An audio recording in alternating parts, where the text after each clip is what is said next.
Okie doke, thank you very much indeed. Yes, first husband and wife team. We're going to try not to do too many domestics, though we'll see. Okay, the purpose or the reason for this talk sort of came to me while we were having what we have at home, which is sometimes disputes, arguments, discussions around the various services that Central IT offers to the university, though I have to say it's not just limited to that. We have talked about every administrative department and its failings at every university ever, and how all that's my fault, but never mind. Exciting life, eh? So this presentation is about the challenges of Central IT supporting research, and we've called it Vorsprung durch Technik. Technik, sorry. Which, for those of you who don't know what that means, is progress through technology, so the Audi thing. So what we thought we'd do was start off by telling you what our drivers are, because when we started to think about why we have the differences that we have in views about the services, we realized that we come at things from quite different angles. So we thought we'd just talk a little bit first about our drivers. So, see how we go. Okay, so from me, as the IT director at the University of York, what are my drivers? Or what are the things, maybe a better way of putting it is, what are the things that keep me awake at night? So the things that keep me awake at night are not having reliable services. So what I really want to have is services that are reliable as possible to everybody. Okay? So I worry about having a major outage, a network outage, or being hacked. And I worry about my customers and them being satisfied with the services that I offer. Okay? I also worry about obtaining funds to keep those sustainable. But those are the three things. So I'm very much a service provider. Okay? And I worry when the service isn't available. Thomas's world is a little bit different, however. Yeah, so part of the reason for doing this is that Heidi keeps telling me about these meetings and that you lot don't always know what an academic actually is. So, therefore, you know, my drivers are rather different. So, I'm doing research. I'm doing research because I like to tinker, I like to play, I like to explore, I like to find out new things, I like to develop new things. So, it's a rather different world. And, well, what I do in particular, as you heard, I do photonics, which is to do with light, and my group make very small structures that interact with light and sort of improve devices that use light. For example, solar cells. We're working on improving the absorption for solar cells to get more current for the same amount of sunlight, or we also do biosensors where we use the control over the light to extract information about biological cells or diseases and stuff like that. So that's sort of the technological framework. Now, in order to do all this, I run a group of about 15 people, average over the last so many years. And that's really, so that's 10, 15 people and students and postdocs mixed. And I think of this sometimes as a little business. Yes, I do operate in the university environment, so I am somewhat protected. I'm not like a real SME, but I have to worry about funding, keep the money coming in, selling my results to funders. So it is a bit like a company. And our turnover as a group is of order $500,000 to $1 million, depending on the year. So that's roughly the framework within which I operate. Now, in terms of external recognition, the key driver for me is to, publish in Nature and give presentations at conferences, travel, be seen, that sort of thing. That needs money, of course. And at university level, my driver is to bring in overhead. So my superiors like me better if I generate lots of grant overhead, and then I can ask for more things, I can get more toys. So in a way, it's all self-fulfilling. I get in money and I pay with research and results. And all of this really requires me, you become a professor because you're considered to be a leader in your field. I do not become a professor to be a follower of policy. So that's a really rather different driver to hers. And I think that will come across in what we're doing next. So my biggest fear is that I do not bring enough money in, because then I cannot run my research group, I cannot do my research, I cannot go to conferences, and I might as well become an administrator. Thanks, darling. Okay, so what we thought we'd do to try and bring out some of these tensions between the two is to do a role play, okay? So we're going out on a limb here. So first of all, first married couple, but we're also going to do a bit of a role play. We've got a script here, and we're going to try and illustrate some of these tensions. So I want you to imagine that we're at the University of Poppleton, okay? Place in the north of England. Isn't so far from York. Isn't so far from York. University of Poppleton, research-intensive university. I'm the lowly IT director, Heidi Fraser Krauss, hard-working, dedicated, etc. We've got here Professor Krauss, who's a sandal-wearing pain in the backside, but very much valued by the university for his research outputs. And we're going to do a little play around this. So wish us luck, that's all I can say. Okie doke. So, over to you, Professor Krauss. Okay, so I was telling you my interest is in generating data, generating results, presenting them at conferences. So it so happens I'm going to a conference in Hawaii next week, hard life, and my students were working hard to get the data together that I can present, and there was a network outage yesterday, and we lost days of data, and now I'm really struggling. How do I get all this stuff together for my talk in Hawaii?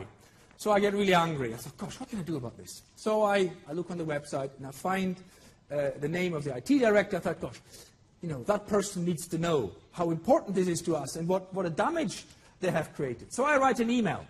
Here's the email. Dear Mrs. Fraser Krauss. Double-barreled name, that's suspicious. I'm writing to complain about the recent network outage. My research group are preparing important results for publication, and my students have just lost several days of work due to this stupid incident. Why are they not protecting their networks any better? Such poor service is unacceptable and should never, ever happen again. Sincerely. With all those F's, FRSE, FIOP, whatever that means. Okay. Bingo! That will tell them. Oh, God. I've got an email from that guy in physics again. Thomas Krauss, complaining about our network outage. I'd better give him a ring. He's a bit of a pest. Professor Krauss? It's that woman from IT. She's already got back. That's amazing. Professor Krauss, it's Heidi Fraser Krauss from IT Services. You just sent me an email complaining about the network outage. I wonder if I could come over and see you to talk this through, because it's not just about the network. There's lots of things we'd like to do for you. I'd really welcome that opportunity. Look, I'm busy. I'm seeing my PhD students in 5 minutes to talk about this data that we lost because of you. I need to write my talk for Hawaii, and I still have this ream of proposals to mark that next week I go to an EPSRC panel meeting, and I'm editor of this really important journal. There's a number of papers to review. Look, I have no time for this. Maybe Saturday morning, would that work? I'm really conscious that you're very busy, Professor Krauss, but it's dead important. Please spare me 5 minutes. I'll come over to your office. Okay, I know you're in physics. You have to. What's your office exactly? Well, I'm in physics room 103, the one behind the photocopy. Okay, got it. I'll see you in a second.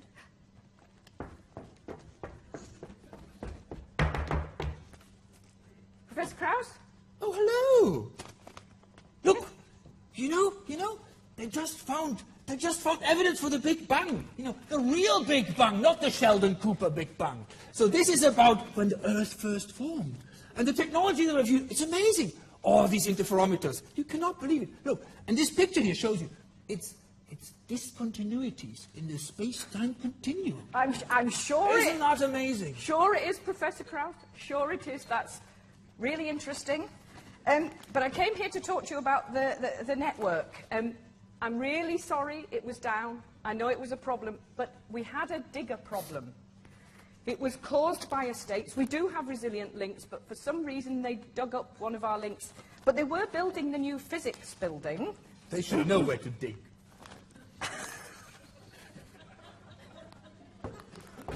No ad-libbing.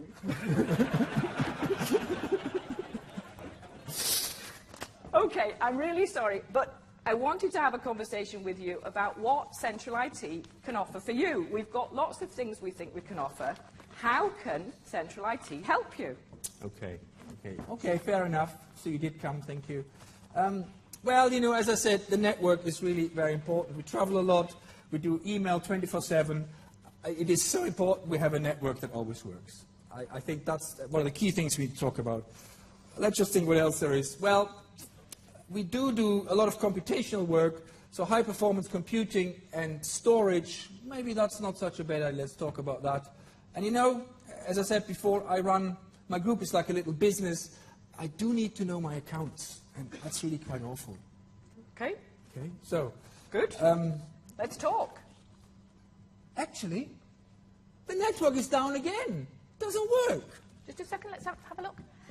If you click that icon there, that turns the wireless on. Okay. Yeah, but, you know, it was still down. It's still very slow, the network. Can I just clarify, is it slow everywhere or just in physics? Well, it's mainly in physics, but look, also, you know, as I said, I travel a lot. I need to have network everywhere. And actually, look, you can get network on Emirates now, on the Indian Ocean. I send you an email. I need the network to be good. But actually, while you're asking, yeah, it's mainly slow in physics, well, you know. I think that's because physics manages its own network. Yeah, but, hey, we're physicists. We know everything. We know about electrons and data and signals. You know, we know these things. Of course we're best to do this. Sure. In theory, but not necessarily in practice. Can I ask you, would you let the Management Studies Department tell you anything about management? Oh, no. Take my point, then. Okay, I think that if you would let central IT run your network, we'd manage it a lot better. We do know about these things, honest as a service, and we can offer economies of scale. But look, we want to have control. If it goes wrong, I go downstairs to the guy, he'll fix it for me, he'll fix my machine, he'll fix the network, whatever. You know, I can't do that. You know, IT is across the lake, you know, and people don't always respond, although you did just respond very well. We have got better. We've worked really hard at this. Actually, it might be worth if you spoke to the head of computing science. We've just been working with them to manage their network, and they're really happy, which is a bit of a surprise, actually. But there we go. Yes, okay. But anyway, okay, but the network has just been down. You know, you can't deny that. So, you know. I'm sorry, you're telling me I'm talking rubbish? Yes. Well, I can tell you that the network was down. It was down for 3 hours and 30 minutes, but that's the first time in 4 months. It was down, as I said, for a digger building your new plasma centre. And if you put our downtime in percentages, we have an uptime of 99.8%. When departments ran their own network, 97 at best, if that, because we never actually knew whether your network was up or down. 99 point, well, that's not so bad. It's still not good enough. Can I just ask, what's the uptime on your scientific equipment? Oh, my EV machine. But it's a beautiful piece of vacuum equipment. It's got iron gauges. It's got an LCD super-duper controller, you know. It's a fabulous piece of machine. If that goes down for a week, you know, that's fair enough. Yeah, sure. The network isn't a complicated piece of machinery, then? That's all simple. Okay, but, you know, fair enough. But Google can do this in 99.996%. I read that. 99.996%. That's like a minute a year or so. Sure.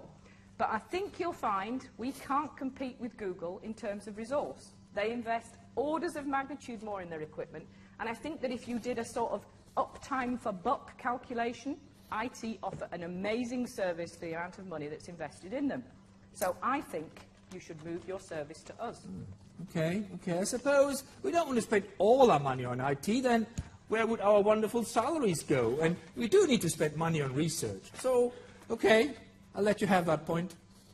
Okay, moral of story 1. Manage expectations and know your numbers. On to story 2. Professor Krauss, you mentioned in your email that your students had lost data. Don't you back your data up? Oh, we put it on a laptop. These machines are wonderful. The amount of data you get on a little laptop is truly tremendous. You know how they do it. It's the magnetic domains are so small, it's truly atomic engineering. It's only a few atoms in each of these magnetic particles, in each of them can store it. Isn't that amazing? Fascinating, but what happens when you lose your laptop? Laptop? Well, I always have it with me. It's like my baby, you know, I look after it. You travel a lot. You've never left it on a train or a plane? Well, that happens. So at Pisa, I left it on the plane. It took me till 2 a.m. to get it back. Gatwick, that was a bit faster. Heathrow, I left it at, you know, the X-ray where you have to undress and all that nonsense. Got it back as well. So, you know, I always get it back. So 3 times a lost laptop. You're very lucky. And of course, you back up your machine? Yeah, every few months. Every 3 months? Yes, every few months. And what technology do you use? Well, we use these, look at these hard drives. You know, this little head there, this floats above the disk at 30 nanometers.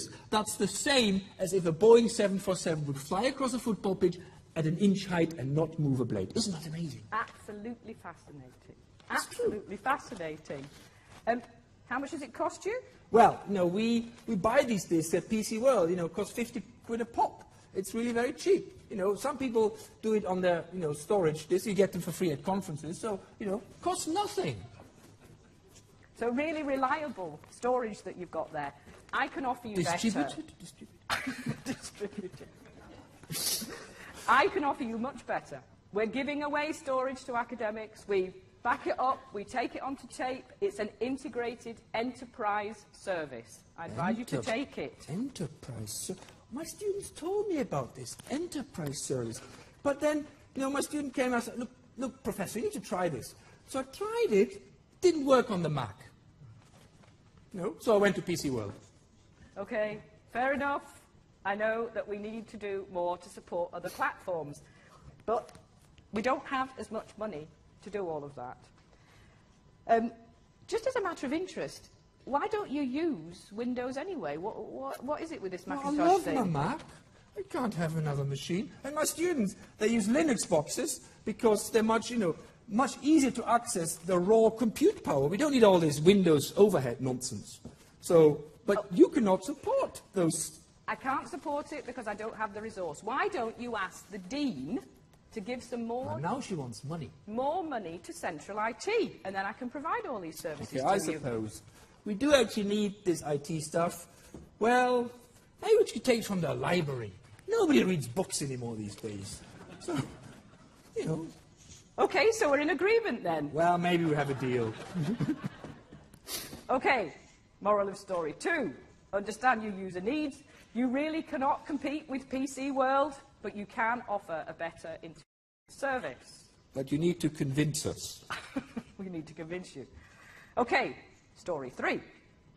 And what were your students doing when the network went down? Well, as I told you, we do all this high-tech work, and this is a particular piece of work one of my students came up with. It's really very exciting. So we use Console, this software here, to model what happens when a light field with incident wave vector K0 intersects with this piece of silicon that we've nanostructured. And, you know, it's difficult to do. So we model it first, and you see, it acts like a lens. Isn't that amazing? You know, it focuses the light going back. That's what this is. So are you trying to tell me you use high-performance computing? No, we use Linux boxes.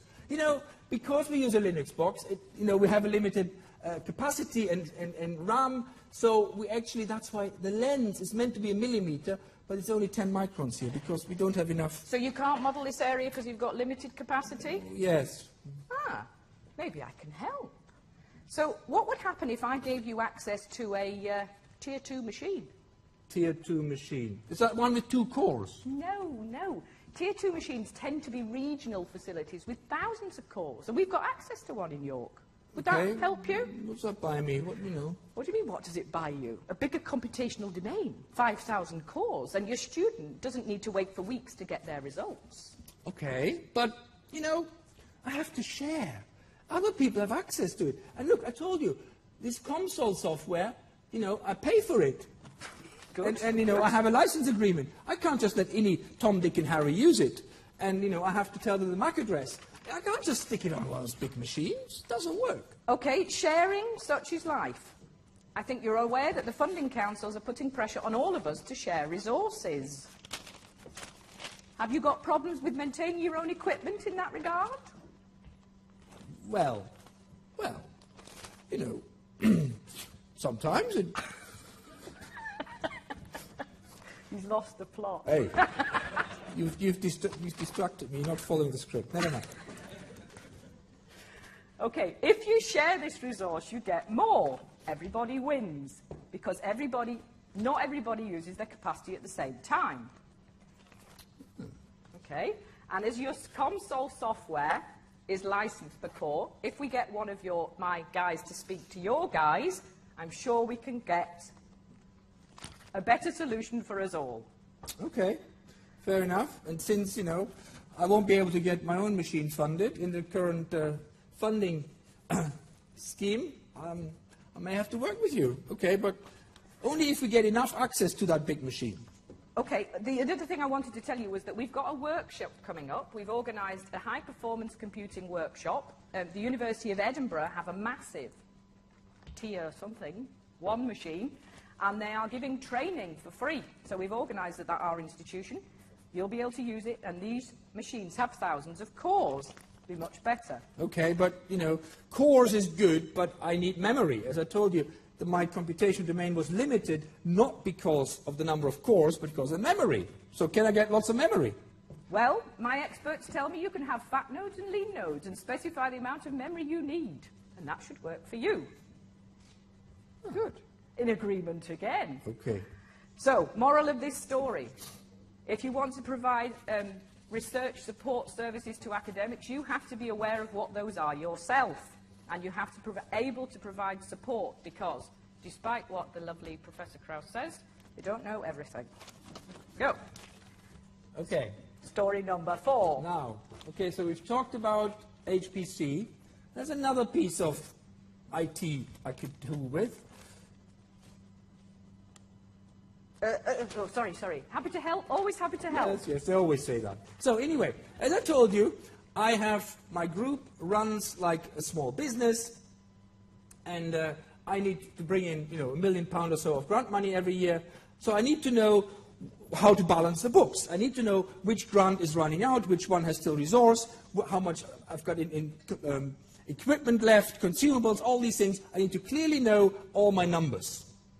I'm sorry, I'm not sure I can help you here. Is this my problem?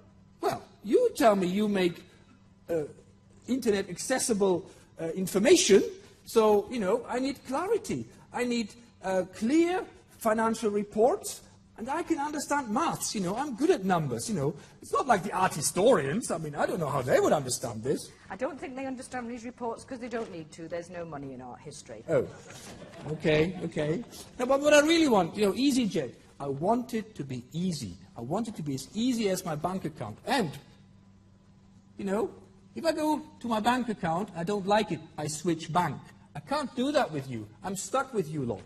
So you need to make sure you have a monopoly, and I don't want to use it. So really, I want it to be easy. And look, I said, I'm not sure how I can help. Can't you talk to finance? Oh, yes. And then I talk to finance. They're going to send me to HR, and the woman is going to be off sick, and her replacement only works on a Monday, and then I get stuck. You know, why can't you give me an integrated solution? You're the service person. You're the administrator. I want to do research. I'm an administrator. Oh, Lord. Okay, take your point. We have to provide services in a more integrated way. I'll raise the issue at the next service directors meeting, and I'm sure the finance director will be delighted to help you, Professor Krauss. Okay, good. Moral of this story: take ownership and try to provide services that academics want, even if you don't think it's your responsibility. Let's get back to data, though, Professor Krauss. Okay. Let's get back onto firmer territory here. I assume you'll be making all this data that your students generate openly available. What? Open? What? You're not aware of the university's policy on RDM? RDM. Resonant dielectric magnetism. Fascinating topic. No. Research data management, of course. Oh, research. There's an absolutely excellent website. RC UK have put together lots of policy stuff. I'm sure you'd love to read it. It's fascinating stuff. 50 pages of policy. Why would I read that? It doesn't tell me anything I want to know. It only distracts me. It's an overhead. But we've got to comply with the research councils, with RCUK. Everybody needs a DMP. DMP. A data management plan. Oh, yes. I got, oh, yeah. You know, on my last grant proposal, I had to do one. Oh, I just talked to my mate. He gave me his. I've changed a few words and stuck it in. I got the grant. And anyway, you know, when I referee these grants, which I do all the time, by the time I get to the data management plan, I've made my decision. So actually, it doesn't really matter. He's trying to sell me this, and I don't need it. Yes, Professor Krauss, I appreciate that this is probably not what you want to hear, but I think you need to take it more seriously. We really will have to comply. Managing research data is part of good research practice. Yeah. Just another nightmare from the bureaucrats. So more of this story? That's a difficult one to win. Okay. If you really want to help me, maybe you could stop me having to use Pure. Another nightmare. It doesn't do anything I want. But we spent such a long time integrating it. That's not my problem, you know. What's the benefit? Pure, you know, I want to know about other people's research. I look on Web of Science. It tells me citations, it tells me references, everything I want to know, and somebody else puts it on there. Pure is done by the home institution. If people don't put it on, it's not there. So I look on Web of Science. And also, I want to put the PDFs of my papers on there. Because, you know, then people can read it, people cite me, I get a bigger H factor, I get invited to more conferences. So, you know, that's all I want. But Pure doesn't allow me to do this because of copyright and all this other nonsense. So, you know, I don't want it. I'm not sure I'm going to be able to solve this problem for you, Professor Krauss. This is not a technology issue. Yes. Winning this argument? Nah, you're never going to win this argument. Right, Professor Krauss? You've told me all the things you want from me. I'd like to offer something to you. How about me giving you a managed desktop or a laptop? We can manage virus checking for you. We can manage storage mapping. Save you lots of time. Oh. But it's going to be a Windows machine. Well, Windows is what most of our users want. Oh, look, I am an individual. I am a leader in my field. I am not the mass. I'm not just some anybody. So, and I use a Macintosh. I love my Mac, as I told you already. So, you know, nobody told Picasso what brush to use. So my Mac, to me, is like, you know, I can express my individuality and my originality. You know, don't make me use a Windows machine. Yeah. You're different, special, unique. Heard that one before. But it's true. Not going to win that battle.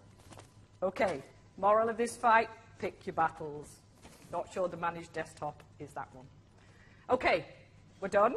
We're going to step out of Rowell, out of Poppleton, and we're just going to talk through the messages we hope we've brought across to you.